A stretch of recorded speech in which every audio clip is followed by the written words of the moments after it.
Good afternoon, kapamilya. Good afternoon to our friends from the media. Of course, sa lahat po nandito sa 9501, I'm Mix Bustos, your host for today's press con. And I'm sure you all know kung bakit po tayo nandito today. It is the grand relaunch of The Score. It is a whole new ball game on October 1 for Filipino sports fans as we get to watch The Score with its new format on its new time slot. And of course, again, I'd like to welcome everybody po from print and online sports media and bloggers. Hello and welcome to ABS-CBN. Print and online entertainment, media and bloggers, ABS-CBN Media, our advertisers, and of course our ABS-CBN bosses, headed by Sir Dino Laurena, Head of Integrated Sports. Palakpakan naman po natin. In 2014, The Score with Kuya TJ Manotok was launched as the pioneer sports program of ABS-CBN Sports in Action, and now rebranded as SNA. It is the channel's flagship show and has connected to millions of sports fans from all over the country. Hindi lang from all over the country, also everywhere from all over the globe. And now we've got a new way to get the story, get different sides, and get the score. To officially welcome to our press conference is one of our big bosses in SNA. Of course, I'd like to call on walang iba, channel head ng SNA, Mr. Vince Rodriguez. Thank you. ABS-CBN has a long tradition in sports, going way back to the early days in its live coverage of the 1968 Summer Olympics in Mexico, and then over 200 major sports broadcasts since then. We offer sports to the audience not just to entertain, but we truly believe we do it in the service of the Filipino, as it can teach us important values in life and has the unique power to bring all of us together as one. Which is why in 2014, to solidify our commitment to sports and sports development, we launched ABS-CBN Sports in Action, or SNA as it is now known. More than just broadcasting sports though, we wanted to honor the fighting spirit of every Filipino as seen in the aspirations, struggles, and triumphs of our athletes. The Score was our first sports news program on SNA. It was anchored by TJ Manotok, as Mix mentioned, who was nominated as Best Sports Anchor to the Asian TV Awards in the same year.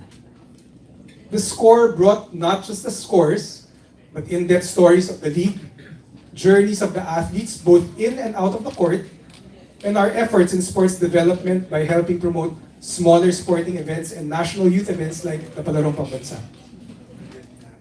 It's only been 4 years, but it feels like the Score has been around longer and has hopefully made a positive impact. And that would be thanks to the hard work, creativity, and passion of the team led by our executive producer, Oxy Del Rosario. On this foundation, we built a bigger and better The Score, with no one better to steer it than our new host, Miko. While he joined the ABS-CBN sports team early this year as head of digital, Miko is no stranger to us.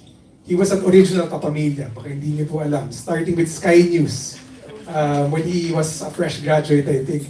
And then the Sari Manok News Network, hindi niyo rin alam, SNN, which was the original ANC.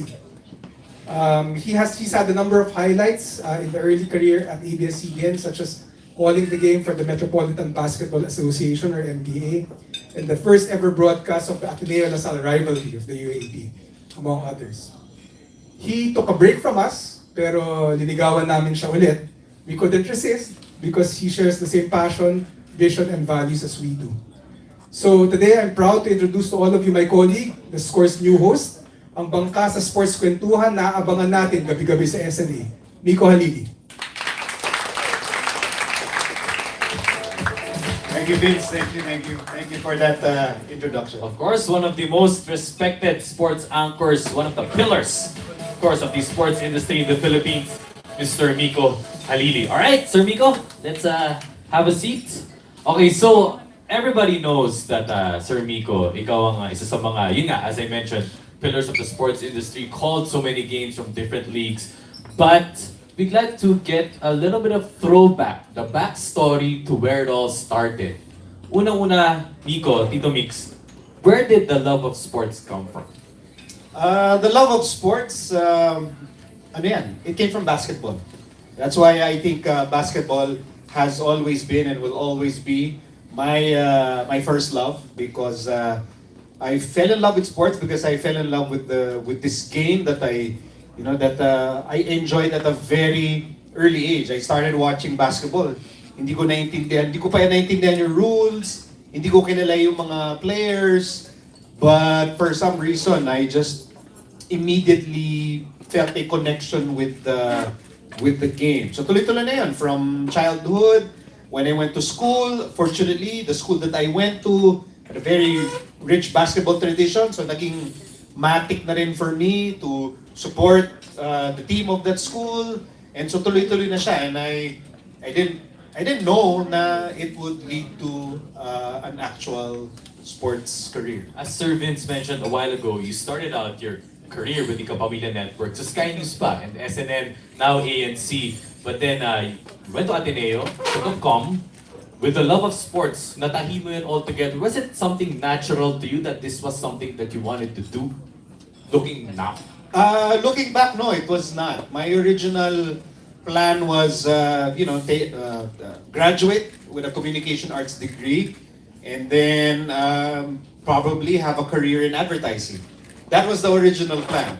And then I had the good fortune to be a student under Seb Sarmenta, who happens to be my mentor, who also used to be a Kapamilya.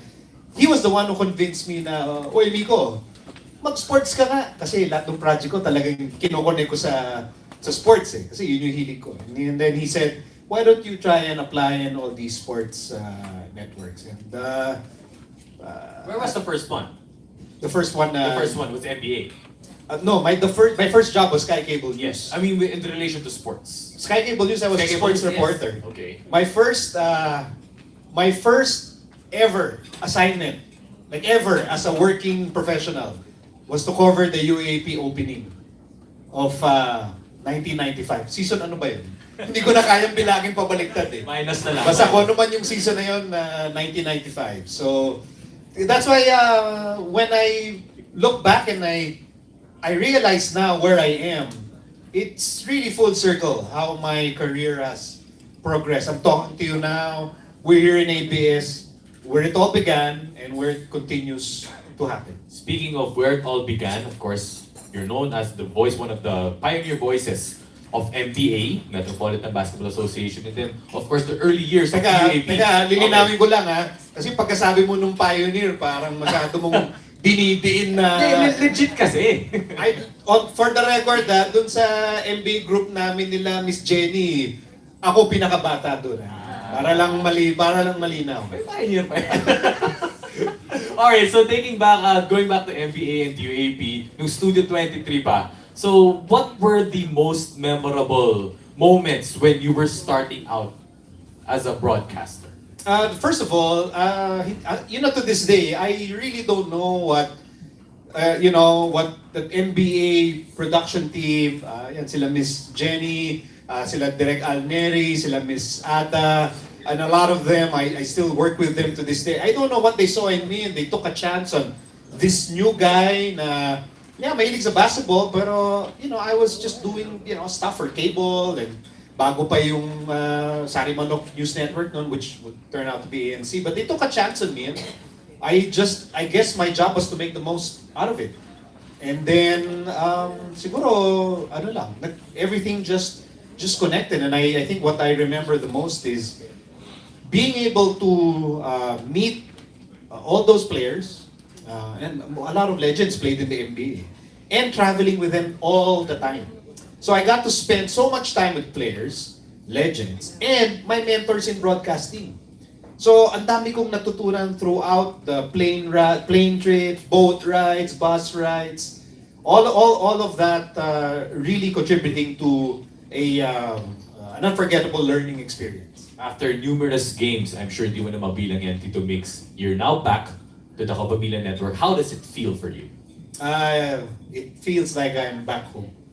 I talagang 500% mean it, because I remember, so when I as Vince mentioned, I rejoined the Kapamilya Network full time earlier this year, and then my first 2 weeks here, so I would be walking around, medyo naliligaw-ligaw pa ako kasi nung nandito ako noon, wala pa tong mga ibang buildings dito. But every time I would walk around, dyan sa The Loop, yun sa baba, I would always bump into someone that I used to work with.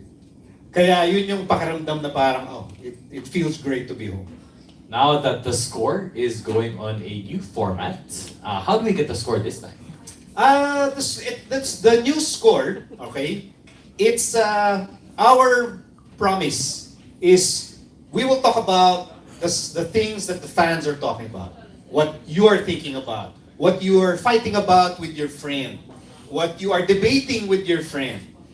That's our promise. That's our brand promise. Na it's the conversation that you want to be part of, and you will be part of the conversation. You will feel that you're part of the conversation. I think that would be, I guess, the heart and soul of what we're trying to do. Now, in connection with the age of digital, social media, and of course with the new time slot, how do you think na magiging advantage ito lahat coming into this brand new format? What's really fun about what we're trying to do is that when we think of the score, we're not just looking at it as a TV show.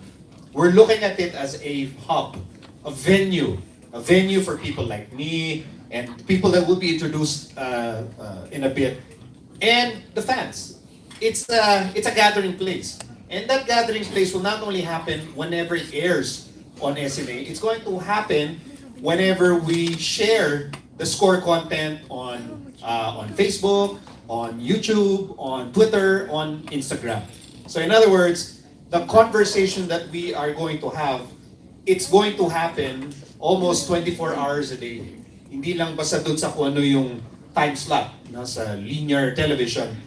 We're going to make sure that the score is going to be part of fans' conversations wherever they are on the web. And of course, important for SNA to bring to its viewers to be able to share that passion, keep that fire burning alive, para mailabas yung sports spirit within us. You mentioned about our new teammates na we'll introduce. So we'll introduce them right now. Joining us is our sports squad. I'm sure you've seen them enter the building. We'll introduce first, rain or shine, enforcer and part of Team Pilipinas, Mr. Bo Belga. Once again, part of the sports squad, to be joined by Miko Halili. Next up is 9-time PBA champion, Mr. Joe Devance.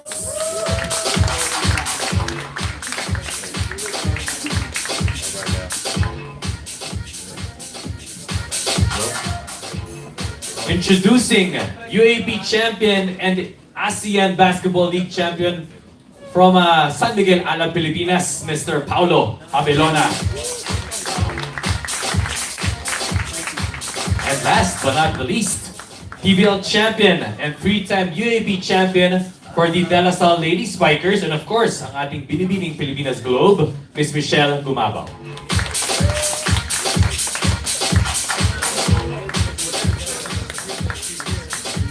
Of course, give the special seat for our fine young lady. Okay. Alright, sige. Relax tayo. So, I will start with our lone rose, Miss Michelle Gumabaw. What can we expect from you para dito sa ating brand new version of the score? Well, of course, to bring to all of our viewers just a closer, in-depth look at all of our athletes, share our personal life, share with them what it's like behind the scenes or out of the court, because that's what everybody wants to know. And just to be closer to all of our supporters through the score. Kasi wala naman talaga ang professional league, wala naman talaga ang popularity ng isang sport kung hindi dahil sa mga supporters natin. So siguro it's just our way of giving back. Me representing the whole volleyball community and us also wanting to share a little bit more of ourselves to everyone. Yeah, we're really ecstatic to have Michelle be part of this team. We were talking before the press con, and I was telling her, I'm so happy that she did not leave volleyball. Okay, akala ko we would lose Michelle to another area of entertainment, but Michelle loves volleyball so much, and we're glad that she's going to share that love for volleyball here on the score. And I'm sure also, Tito Mix, I know I watched your interview with 990 debate champion Joe Devance. That was very interactive. Joe, how excited are you to be part of the Score team? Hello everyone. I'm very excited. Me and Miko, we've been friends for a while now, and we love each other's IG stories. So that's where we fell in love, you know, on IG. So no, but I'm very thankful for the opportunity to be here, and I'm looking forward to seeing what will happen. Now, Bo, I understand also na galing kayo sa mahabang proseso sa Team Pilipinas. Kamusta ba yung experience na yun under Coach Yengyang? Bumalik ako dun sa sistema na tuwing naglalaro ka, may kinatatakutan ka. Natatakot ka na may maririnig kang hindi maganda. So, kumbaga, lalaroin mo yung best mo, iiwasan mo magkamali dahil tatagal kayo sa dugout. So, yun yung nararamdaman ko nung first day na nag-practice kami sa national. Ngayon, Bo, kasama ka namin ngayon sa The Score team. Lalabas yung kulit.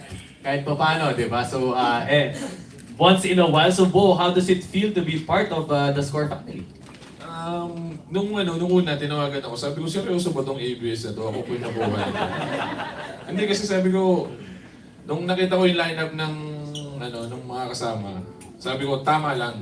Kasi nandun yung mga mababait, sasamahan mo ng salbahe. Magiging maayos yung concept ng programa. So, sige sabi ko, sali ako. Si Bo, matagal na rin kami magkakilala niyan. Si Bo kasi ang ibibigay niya no sa programang ito.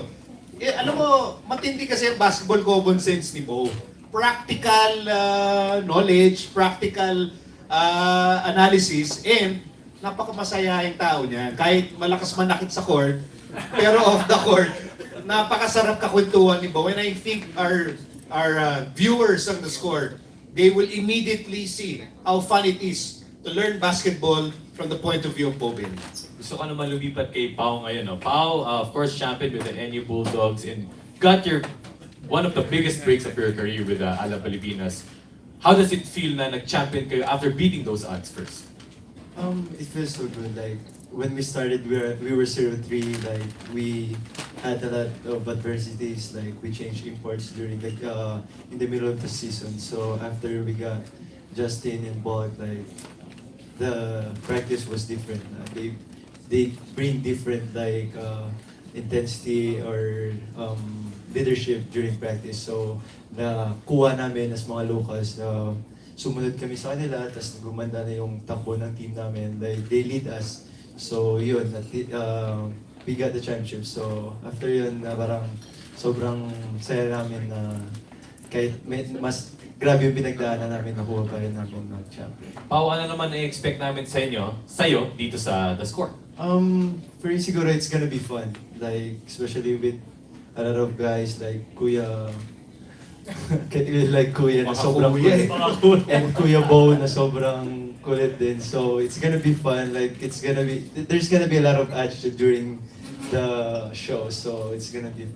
Yeah, kasi ang ni-request ko talaga kay Miss Oxy. Dahil nakuha nga nila sila Joe, sila Bo, and then yung iba papakilala pa yung iba pang members of the squad. May senior group kasi. Sabi ko, samahan niyo naman ako ng mga ka-age ko. Ayan. Kaya pumasok yung Pau Habelona. Di ba tayo? may young group. Parang may ka-relate. Yeah, tsaka si Michelle, of course. Gusto ko balikan si Michelle, Tito Mix. Michelle, I overheard you and Tito Mix conversing a while ago that hindi mo inawanan yung volleyball despite, of course, joining Pilipinas, and there's opportunities in the entertainment industry. Gaano kahalaga talaga sa'yo ang volleyball, kaya hindi mo ito talaga maiwanan? I think sports in general, kasi iba yung passion talaga when you play sports and when you watch sports. And yun yung na-enjoy ko na hindi ko kaya to go a day without. Siguro Sunday, okay lang. Pero pag naglalaro kasi ako, iba yung feeling sa loob ng court, iba yung feeling being with your teammates. And syempre nabigyan kami ng opportunity last 2012 to play in a professional standpoint. And yun yung biggest break for the volleyball community dahil wala yun before. And ngayon, it's our way of giving back then, and we're just very lucky and fortunate to be here. And basketball has been here for the longest years, and PBA has been there, but volleyball is rather new. And yung pagtanggap ng lahat ng tao sa volleyball, napakainit, and grabe yung support talaga, even for our national team now. And I'm just very fortunate to be part of this batch, and to also have the Score who shares volleyball, the passion for sports. Kaya hindi mo talaga siya maiiwanan. I'll repeat what I said earlier. We are so lucky na hindi iniwan ni Michelle ang sport ng volleyball. And something na talaga tumatak sa akin was in my old show before, I had the chance to interview Michelle, and immediately nakita ko na, this player, iba yung pagtingin niya sa sport, iba yung pag-explain niya sa sport, and I think fans will continue to enjoy yung mahusay na analysis, mahusay na pagtingin sa aspects of the sport, and we're just really glad to have Michelle part of our team. And besides kulitan, besides the other side of athletes na makikita natin sa The Score, of course, we'll also get in-depth analysis pa rin for our viewers to be able to enjoy. Lastly, Joe, I want to shift it out to you. We were eating lunch kanina, and you said about, wow, it's different pala to be on TV. You're on TV all the time because we always get to watch you play. But how excited are you to be, kind of as a broadcaster? Yeah. Well, for me, playing basketball on TV is a little different than being on TV. You know what I mean? I'm just playing basketball, and then they just so happen to show it on TV. But this is something totally different. And like I was saying before, I think this is what I was meant to do with my life. Just be on TV. So I'm very excited. And now you're living the dream. Yeah. I'm like a cross between like Will Smith and like Denzel Washington. If you guys know who they are, everybody will find out. Everybody will find out soon. All right, so let's give a big hand for our members of our sports squad. Of course, Bo Belga, Pau Habelona, Joe Devance, and Miss Michelle Gumabaw. Okay, but hindi po dyan natatapos. We will also like to mention other members of our sports squad. One is Teniente Eli Tenorio, Jet Manuel, and of course our hosts also that are members of our sports squad. That is Vince Velasco, Victor Anastasio, Eric Menk, Chris Newsome, Jimmy Alapag, Alan Kaydik, and Miss Gretchen Ho. Once again, palakpakan naman po natin, of course, with our host, Miko. Alright, so we're opening the floor now for questions from our friends from the media. Mr. JP Manahan, I can see you over there. I'd like to ask, is this going to be shown live on SNA? It's going to be live on YouTube. Simulcast?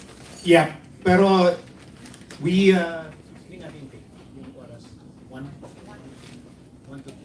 so it's gonna be live on YouTube on our ABS-CBN Sports YouTube channel at 1 to 2, and then it's going to air on SNA at 6 p.m. And then it will be, we can rewatch it Yes, on, for example, when it's done, you can rewatch it. I will text you once it's up, JP. Don't worry, i-DM kita.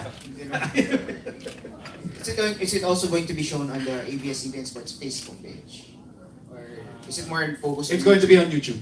But then, as mentioned earlier, excerpts from the conversation. So the great nuggets of wisdom that Michelle, Joe, Pau, and Bo will share, sisiguraduhin namin na those clips will be on Facebook, will be on Twitter, will be on Instagram. Okay, thank you. Alright, Thank you, JP, thank for you so honoring much. us with your presence. Alright, thank you so much, JP Manan. For other questions, please state your name and the publication you're representing.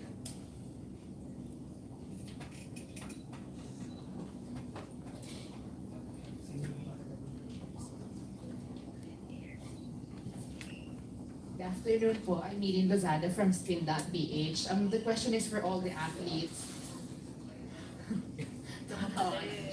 this is for all the athletes. How is it different from all of you are athletes, pero how is it different? Like, kayo naman yung magasalita for talking about the sports that you play or any other topics about sports. Thank you.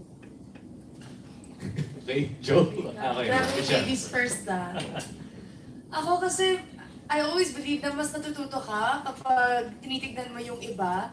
The successes, the mistakes, and the things that they do right or wrong, matututo ka rin as a player. So siguro it's different kasi hindi naman ikaw yung pinag-uusapan ng lahat, hindi kung paano ka maglaro. So now it's gonna be us analyzing the other players and analyzing how the game went and also giving our input and first-hand input because all of us know what the sport is all about, all of us play. So talagang mas in-depth and mas natural kakalabasan ng mga comments namin talaga.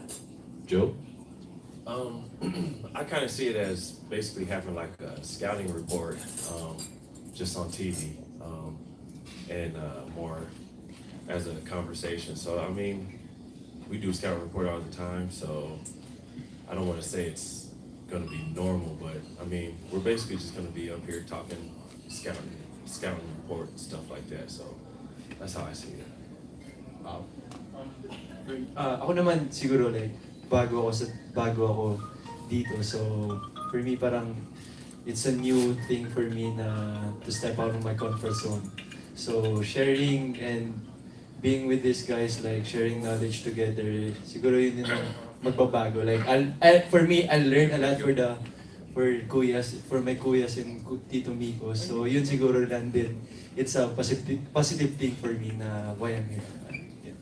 Bo? Sa akin siguro, parang mag-aaral ulit. Dahil ako honestly, ang pinanonood ko lang video ng mga kalaban ko sa PBA. I'm not even watching NCAA dahil wala namang PCU doon. Tapos, pagka UAAP naman, ang pinanonood ko lang is Ateneo Lasal. So after that, sarado na po yung TV. So this time, pag-aaral ka, panonoorin mo yung UAAP, NCAA, tapos yung volleyball. So talagang dito para kang balik-aral, lahat na aralin mo. Right, thank you for that question. So the floor is open for more questions. Huwag po kayo mahiya. Of course, for Michelle, Joe, Pao, and Bo, or for our host, Miko Halil. Okay, ako may follow-up question ako for Michelle. Michelle, you've been doing some analysis. You've been doing some analysis while you're still playing. So, meron bang weird factor? Maybe, when you break down some plays, when you break down the games, knowing that you still get to play with them? Meron bang ganun? Actually, mostly I play against them So, it's good for me kasi nasa scout ko yung kalaban din, like what Joe said, and it's siguro napapanood ko sila beforehand. So, yun yung scouting report ko for my team and how I analyze. Pero, nakakatulong din because nakikita mo when you're there live, not on TV, when you're there live watching the games, iba talaga yung view mo eh. Iba yung makikita mo while it's actually happening. And you learn more also about your opponent. So, it's good for me being an analyst because makakalaban ko pa sila sa PBL and so I know more about them. So, pag nagkaharap kami sa court, ready na talaga. Alright, thank you for that. Sir?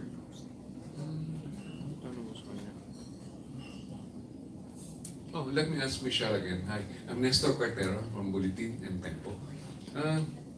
How has your life changed since you became a beauty queen and now you're a sports commentator on this program?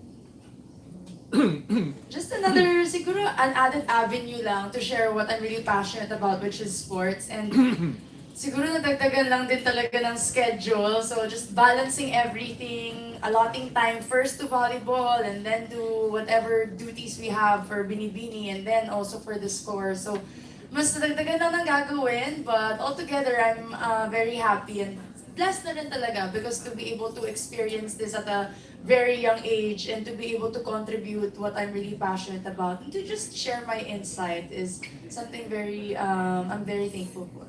What is your focus now? Are you still playing?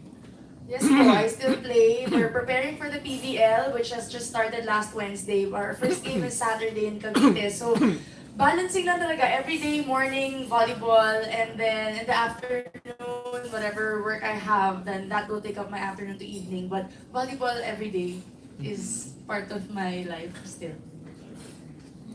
I want to add to that question for Joe, Pau, and Bo. What will it be like? Can you imagine balancing like all the work that you do, morning practices, games, and then occasionally that you're gonna be part of the sport? Well, I have 4 kids, so I have to balance anyway. So this is just another thing I have to balance. So Nothing new? no, nothing new. It's gonna be fun. Yeah. I have a lot of kids. For me naman, like, usually I just do like practice in the morning, then basketball. So in the afternoon, I'm always free. Sometimes I go out on a date lang, then that's it.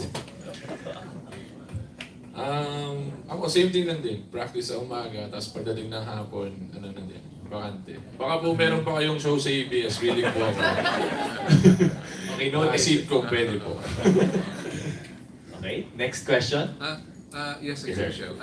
To be a volleyball star in the Philippines, has it become profitable? Of course, coming out on TV, coming out on SNA in itself makes you more valuable, and this is just being part of the score is an added value for all of us. And playing volleyball, especially in this generation, has been really big because yung pagtanggap talaga ng volleyball sobrang laki, and a lot of brands also want to get athletes nowadays because of your influence. And it just playing sports here in the Philippines is, you have a instant celebrity status, and of course as athletes we're very thankful for that, and looking forward to even to the growth of volleyball in our country, and that will translate to our national team and all the way down to our grassroots program. And kasama talaga, it's gonna be well-rounded, and kahit hindi namin maabot as of the moment ang level ng PBA dahil sobrang tagal na rin talaga nila sa industry, that is like the benchmark for volleyball, and the hopes that our sport also will reach that professional status. Why do you think to what do you credit the rise of volleyball as a popular sport among Filipinos? It's really the support, and When also did this happen? around 2011, the first few years that Ateneo Lasal met in the finals of volleyball, and it was the same years na basketball was lacking that rivalry. And kasi hindi sila nagkakatapat sa finals at that time eh. So nung nalipat yung volleyball rivalry for Ateneo Lasal, everybody just watched, and the interest just sparked. And being covered by ABS-CBN, UAAP, it was still Studio 23 at that time. So, nagkasabay-sabay lang talaga, and pumutok yung love for volleyball, and everybody just tumutok lang talaga sa UAAP at that time. And it translated all the way to post-collegiate level for us. And 2012 was the first year that we got to play outside of college. But it really started in the UAAP still. Kasi before, nobody really minded volleyball. Everybody was all crazy over basketball. So, in any sense, maybe the LaSalle Ateneo rivalry in volleyball helped spark that interest? Opo, yun talaga. Because naalala ko, my first 2 years in college, I went up against UST first in my first year. And then, Ateneo na ang kalaban namin all throughout. And dun nakita ng mga supporters, dun nakita ng lahat na oh, may rivalry pala ang Ateneo Lasal in volleyball. So, dun talaga lumipat, and dun lumaki yung viewership ng volleyball. And na-realize din ng mga tao na napakasaya talaga panoorin ng volleyball. And it's very entertaining. So, everyone just enjoyed the game and shared the passion as well. Okay, thank Maybe you it for- also helped Go that ahead. some shapely girls like you and the other women who played volleyball became an attraction to the game. Yes, also, but if you look all the way back, volleyball has never lost tall, beautiful, and talented girls. But it was just really the time of social media, the time that we came out in ABS and Studio 23 covered that time. So nagkasabay-sabay lang and nabigyan ng highlight yung volleyball at that year because being in TV, winning the championship at Ateneo Lasal, it was just the perfect timing for volleyball to be shown to everyone. Thank you. Thank you. Thank you for that. Our next question. Pio Garcia from Corporate Communications of ABS-CBN. This one's to Sir Miko. Sir, are you going to include MMA fighters as well and football players as part of your score squad? Great question. Because if, pag tinignan mo kasi yung composition, it's basketball and volleyball. The premise of the score is that if an event is being talked about by fans, pinag-aawayan, pinagdedebatehan online, then we will talk about it on the score. So if it's basketball, then we'll do basketball. If it's volleyball, we'll do volleyball. If it's MMA, we'll do MMA. Pag naglaban ulit si Pacquiao at Mayweather, pag-uusapan din namin yan. So while there is, there is a leaning towards basketball and volleyball because those are the two hottest sports that are happening now, whether it's on TV or on digital, the score is very ready to tackle, to discuss, to have fun with sporting events that are outside of our mainstream sports. Thank you. Pio? More questions? Sir Miko, what's going to be, parang, syempre we know the score is parang TJ Manotok's thing back then. What will make it yours this time na ikaw na yung naging host? I don't see this JP as me having ownership, some sort of ownership of the score. I look at the score as shared ownership. TJ will always be part of the score. Anytime we need news of the Golden State Warriors, si TJ ang gigisingin namin ng madaling araw. These guys, these talented athletes who are generously sharing their time with us, they co-own the score with me and with every talented member of the ABS-CBN integrated sports team. So yeah, JP, I don't see it as passing the torch of TJ to me. It's more like me being part, sharing in the responsibility of making sure that the score serves the Filipino sports fan. Thank you, JP.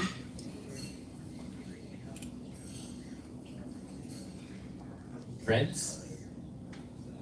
Okay, so I guess that's rounds up our media discussion. Thank you so much. Maraming salamat po sa inyong lahat. Again, palakpakan po natin si Bo, Pao, Joe, Michelle, and of course, Miko Halili. And as part of opening the Score's new chapter, Miko and the Sports Squad will now reveal their special jersey. May we request everybody to rise, to stand up. Maganda yan. It is a special opening, of course, to the Score. Sir, andiyan ka na, sarap.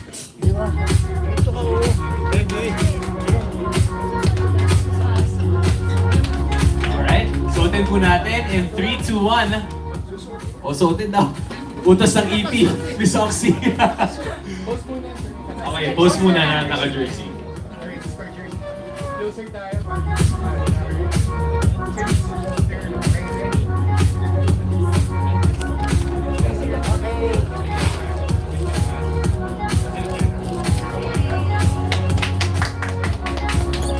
Kaya lang naman. Kaya ba? Can we wear the jerseys? Oh, ano lang. Yan, sige. Sige, patong na lang po siya. Yan.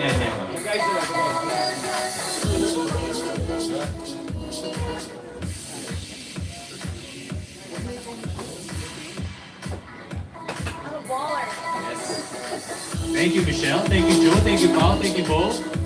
Hold na lang tayo. Compress. Alright, one more photo. Compress po. Compress. Alright. Sumunod ko po. Good night. One more.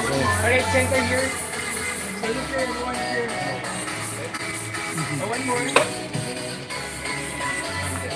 Two. Alright, so let's call on now our bosses from ABS-CBN SNA, Sir Dino, Sir Vince, with a photo op with the sports squad, Sir Lordy.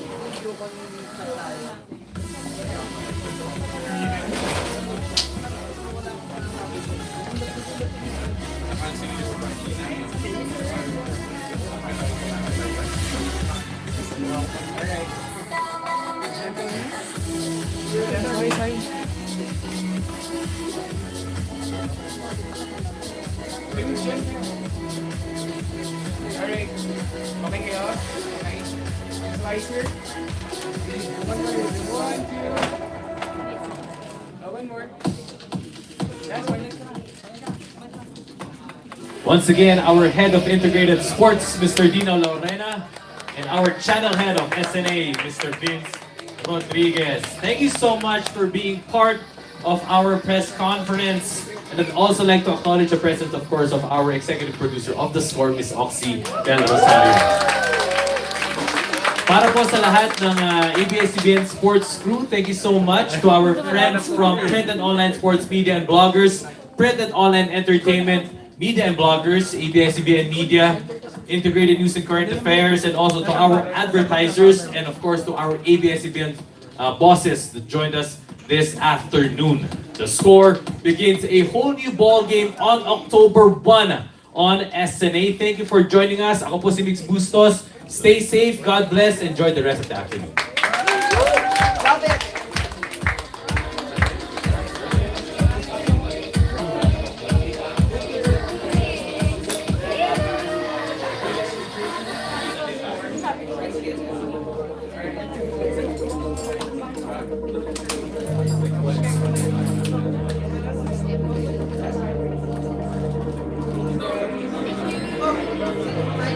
Nasa box lang namin.